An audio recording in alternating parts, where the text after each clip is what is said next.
So... It took the night to believe.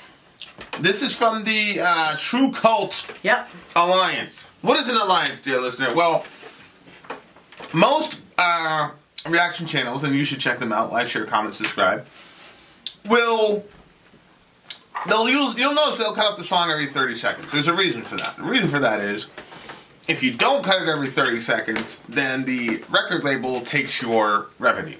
Okay? So, we didn't figure that out till much later, and so, we tried to start cutting up the songs, but our base was like, no, you guys can't do that. We're used to the channel this way. So we acquiesced to their demands, and basically somebody came up with the idea, hey, Patreon could offset that so that you wouldn't have to worry about that. So that's what we decided to do. So $1 the gig gets you on Patreon. There are different levels, and then there are different access points based on that. Sori and I are in a band. We're working on a song. The first 15 seconds are there. I think it's at the $15 tier or the $5 tier. I'm not sure. It's the $5 tier and above can see the song. Yep. Okay. So having said that, now if you don't want to be part of an alliance, there's a the Ronin option 125 gets you straight to the head of the line, etc., etc. Okay. Having said that, let's go. Okay, we're going to do an announcement about a fundraiser soon, so be on the lookout.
Ooh. Oh my gosh.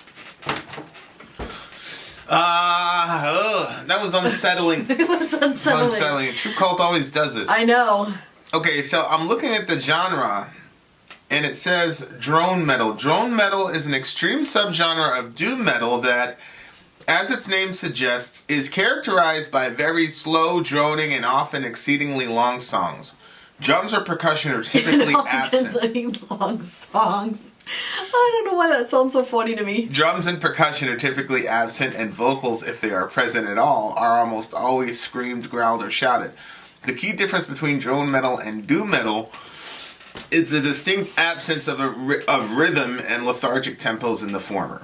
Doom metal at least has drums or some form of percussion. However, there do exist drone metal bands that feature percussion, such as Boris. Okay, so that with no rhythm section, that's drums. I mean, that's the drone one. The drone metal. Yeah. Holy moly! See, I'm pulling. I want to see the album cover bigger, so I'm putting it in here. Just do this. It kind of looks. Well, I must have switched a setting because I literally was just trying to do that and it wasn't working for me. You just take the two things. That's what it I looks did. like. Right? It looks like some trees or something like that. Oh my god. With eyes on the legs, on the knees, or whatever. Okay. See, like I did 3 fingers and it doesn't work with 3 fingers. This is one of the things. No, it looks like a woman. This is what I was seeing before. Yeah, doesn't it look like a woman and her hair is like this? Maybe she's been calcified in the trees. Yeah. Yeah. It's supposed to, I don't know. But, this is one of the things I learned from the channel is that sometimes people use music for different things. Like me, a lot of times it's like, oh, I want to rock, or I love these lyrics here, yada, yada, yada. And now I'm starting to figure out, like, some people use music as like a soundtrack to whatever. Mm-hmm. Like, so I can imagine somebody like putting this on and they're not enjoying it the same way that you would enjoy a Korn song or a Tool song. Right. But it's background, I don't want to say noise, but a background sort of... Yeah. I think you said it right. Creator of ambiance, right? Yeah, I agree. It creates some sort of ambiance. So it just depends on what you're trying to do with the music. Yeah, there was a time where I was, zoned completely out, having some pretty sinister thoughts. And when this song started, I was like, well, that would have been bad. Perfect playing in the background for that scene in my life. Yeah. So it's funny because that's how you described it after, but yeah. Yeah, it was some soundtrack music to a pretty terrible time. Terrible time in your life. Yeah. Yeah. So, I didn't understand some of, I'll tell you what, man. That "Cry Yourself to Ash" line is a pretty crazy. That was line. literally the one I was gonna say. Really? Yeah, cry yourself to ash. Like you turn to ash when you burn. It's usually cry yourself to sleep, but it's cry yourself to ash. Like cry yourself till you just burn to death. Well, I think it's ashes to ashes and dust to dust, right? Mm-hmm. So. Cry till you die, basically. Like all your life long until you die. Right. Like, somebody says I cried myself to sleep. Encouraging, but then the morning comes and this is like cry yourself to ash. Right. Oh my gosh. Right. Right. You're going to be in a perpetual state of mourning. I was listening to this, I forgot, Tim Conway, I think. And he did a sermon on hell. And he said, one of the things that was crazy to me, he said, you're going to cry forever. He's talking about hell, weeping and gnashing of teeth or whatever. And he's like, you're going to cry forever. And I was like... That does not sound fun. That's pretty crazy. Mm-hmm. Which, of course, on a technical level, I even believe that's metaphorical when it says weeping and gnashing of teeth. And the reason I say that is because crying is actually a grace from God. Mm. The ability to cry is a grace from God because there's certain chemicals that get released when you cry that aid in the recovery process and emotionally. Yeah, you're right. It's also there. Yeah. In the emotionally, it's important to cry, and psychologically, it's important to cry when you have when you're in a bad situation. So even the ability itself to cry is one of God's greatest graces in helping us survive and thrive in a fallen environment. So when it talks about weeping and even gnashing of teeth is the same thing, because it's an expression of rage. And the inability to express yourself is a torture within it, in itself. Yeah. So to be in to live in a world that has different, laws and things of that nature, I don't believe that people are even gonna be crying in whatever we call hell. So it's maybe you're right, or maybe how you can take a good thing and you can switch it to be a bad thing. So, for instance, I'm using this example because of repeatedly defiling the wind's daughter. So, God has given sex to mankind, and it can be used for healing. It can be really like a really wonderful and great thing. For life. Like, it's a lot of things. But then if you flip it and you use it for evil, it's really destructive, and people have died over it. Well, the consequences are destructive, but the act itself is still pleasurable. No, not when it's rape. Well, it's not pleasurable to the person it's happening to. And even in that situation, that's not always true. I mean, we talked to a young lady where that wasn't the case. So, and the sick bastard who's taking pleasure off of the act, he's still experiencing pleasure in the act itself. So, what I'm saying is, like, imagining an existence where there is nothing that you could take pleasure in with the act itself. Yes, I get what you're saying. I'm just saying that you can take something good and you can flip it, and it can be used for bad, and it can bring about bad, and it can be destructive. And so maybe it's a world in which even your tears don't bring about the needed relief that they should. Like I said this before. Yeah. Where when I was in labor with Selah, they were going to give me shots of saline solution into my back, and that was going to help with the back labor. And thinking that relief was going to come and then it didn't bring any was worse than if they hadn't have given me those shots to begin with. Because I thought relief was coming. So if tears, which could bring you some form of comfort, or gnashing of teeth that lets you express rage, if you are going to do those actions and you think that it's going to bring you some sort of relief and it actually is not, that could even be more torturous than although not being able to cry at all. I don't think people are thinking that, like a baby, I don't think a baby's saying, if I cry, then I'm going to experience a psychological release or blah, blah, blah. So, no, I hear what you're saying, and, obviously I want to know as little about hell as possible. You know what I'm saying? Being a Christian. It's just it's an interesting concept to me. Like, a graceless existence is a very interesting concept to me, because even whether a person believes God or not, he always chases them down and blesses them regardless. Right. With or without our consent, he blesses us. So it's like, I don't think, we haven't like factored in like what existence would be like without God's, the theologians call it common grace, the grace that he gives to everybody. Yeah.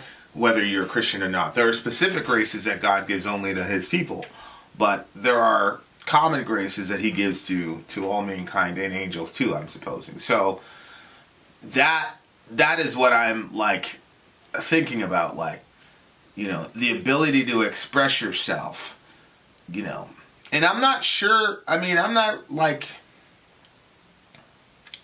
there's nothing explicitly in the scripture that says people in hell have no grace whatsoever. Like, there's nothing where the scripture explicitly states that. Which is another one of those, it's an assumption that people have, but there's nothing in the text that says, there's no text that says you're now in a completely graceless existence in hell. And then if you think about it, there's degrees of punishment in hell, right? Just like there's degrees of reward in heaven. So there's a sense in which, how could you have degrees if everybody was? If everybody was, So I don't know. I've always said hell is a... That's true, because degrees means grace has to be applied. Right. Because everybody deserves a certain thing, and the fact that you're all not getting that bottom level means that God is being gracious to you. Right. Right. But That's weird it's still hell. It's still hell, yeah. It's still hell. Hell is hell. Whatever, is happening in that modality of existence, I'm sure is and then, you know, like the ability, you know, I was having this conversation, I was having this conversation with somebody in the village. The ability to reason, right? So, like, you put your hand on a stove, and then you feel that searing pain, and immediately you take your hand off the stove. Now, that's instinctual, right? That's an instinct. That's not really... It's involuntary, yeah. Yeah, it's involuntary. But not doing it ever again is a function of the rational mind, right? Because the rational mind says, last time we did that really, really hurt, so let's avoid that situation. That's rational. So part of hell, to me, is like 10 million years from now, like, are you going to even be able to, like, have any awareness of where you are, what you're doing, who you are?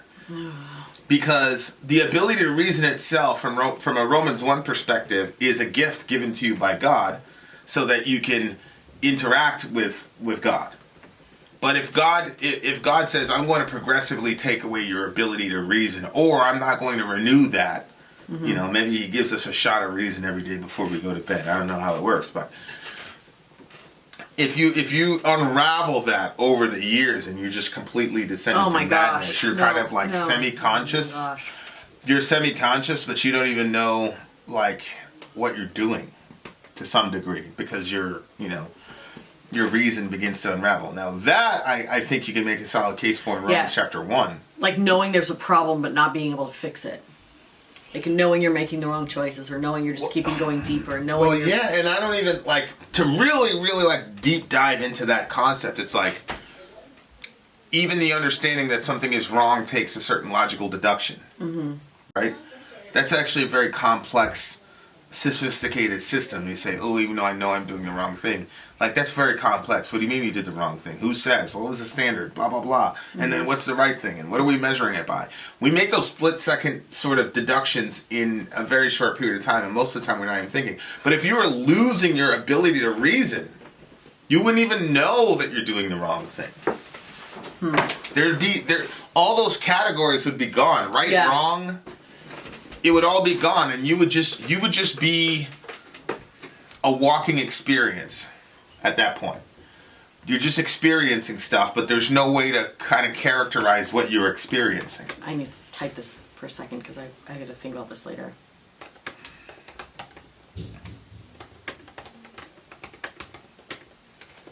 Okay, never seen this before. There you go. Harsh is not the right word, but what's harsh?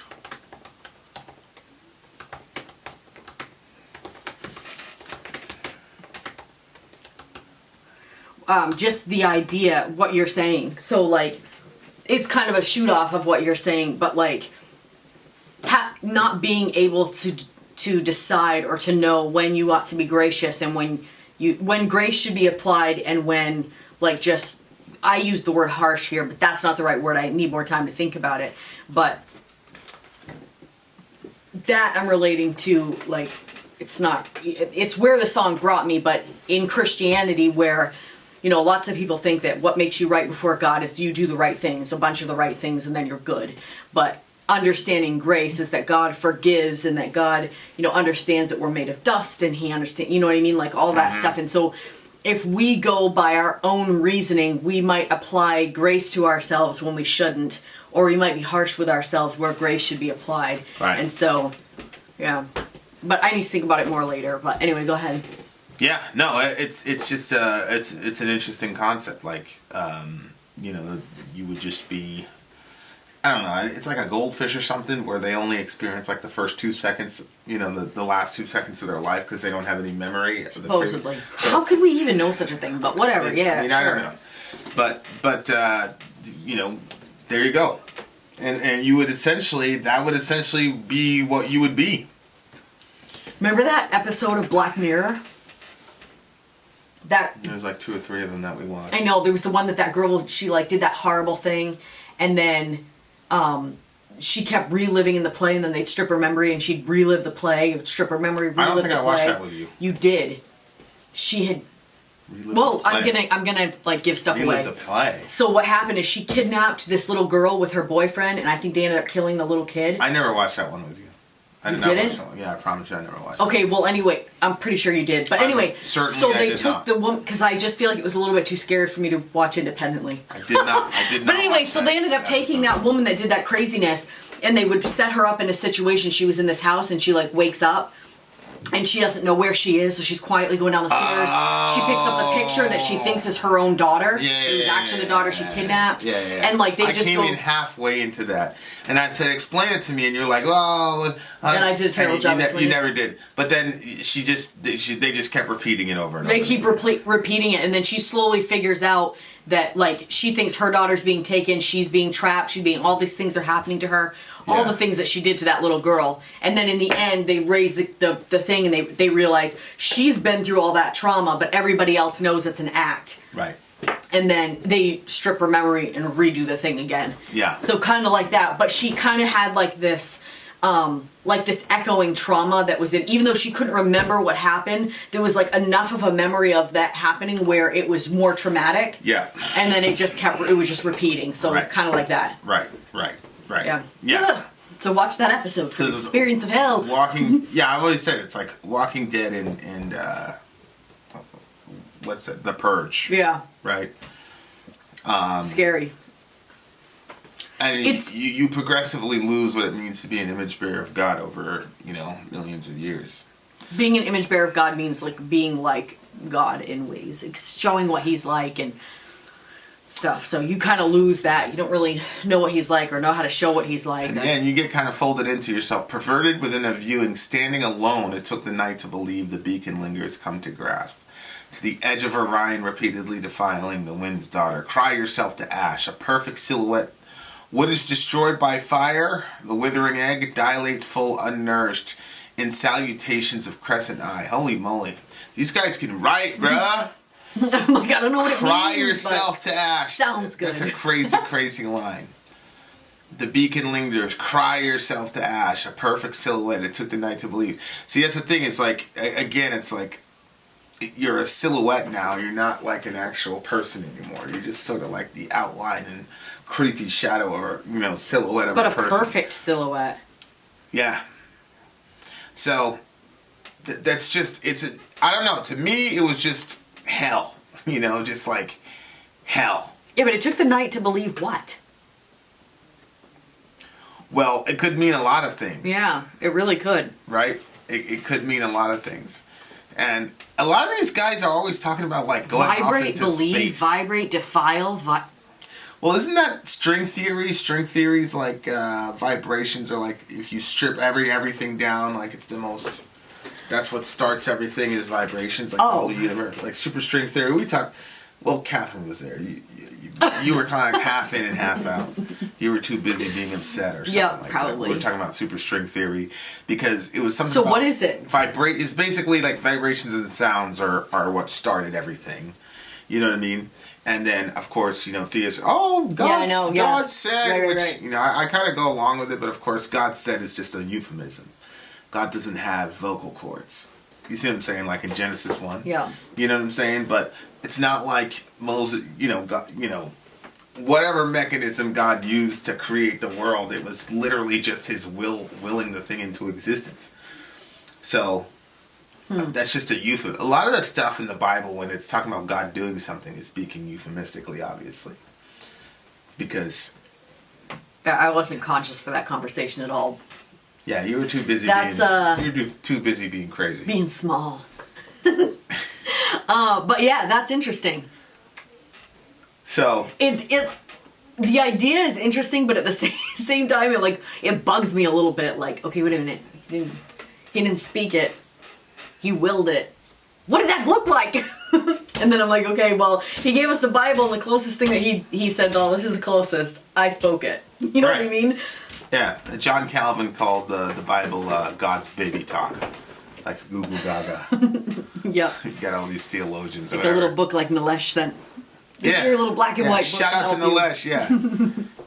I mean, that's pretty much it. But this song is just like a very beautiful lyrically way to talk about, sort of this nihilistic, everybody's going back to the ash and the dust. But it's a wonderful stroll through the corridors of hell. You know, like when people say like, "Oh, do you believe hell is going to be like literal fire?" and I say no, and they look relieved. I'm like, that's not Right.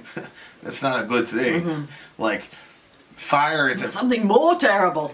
Well, yeah, I just think like that unraveling of your humanity over a period of That's an absolutely terrifying thought to me. Terrifying idea. Because, so like in the past when I've thought of hell, because the belief system that I had when I was being raised was, even though my parents weren't Catholic, I think they still had a lot of like the Catholicism kind of like intertwined into the makeup of who they were. Yeah. So, I always felt like at some point, you know, I'm good with God because I had said a certain prayer, and then at any point, like, that could switch.